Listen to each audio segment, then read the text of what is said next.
Well, earlier in the program, we heard from Common Ground volunteer Anita Keys about how farming has changed since the country's bicentennial celebration. As the country prepares to mark its 250th birthday, a festive dessert is always welcome.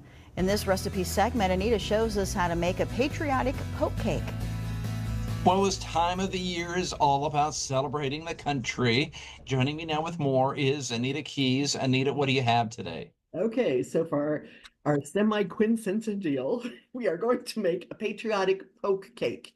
And this is something I remember my mom making. Now, I don't know whether 50 years ago they had all these things, but you start out with just a regular old cake mix. And for this one, I'm going to use white, but we throughout the year would use various different things. You know, you might use a chocolate cake and put caramel in the holes. You might use different colors for the different holidays. So that's kind of a fun aspect there. But anyway, you take a cake mix and you make the cake in a 9x13 pan.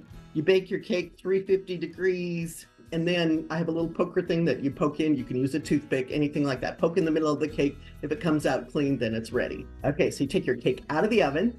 You set it on a rack to cool. When the cake's totally cool, you poke it with the end of a wooden spoon. Okay. And at first I thought the bigger the hole, the better, but not. If you get too big, then your cake will fall apart, kind of a thing. So that's an issue.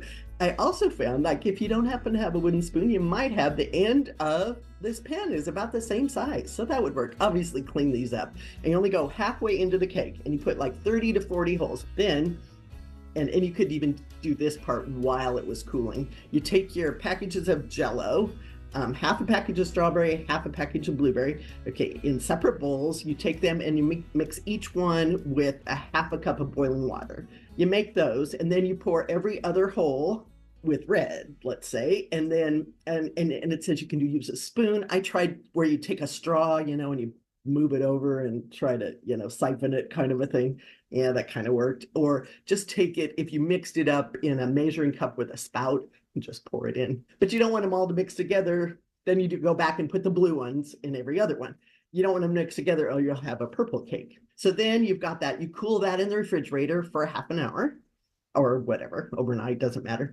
And then you spread the top with either Cool Whip or you can use frosting. And now at this point, I have learned, and I tried this, you can freeze it, which is wonderful, you know, if you want to get something made ahead of time. And then you can put the fun little sprinkles on the top, okay, when it's time.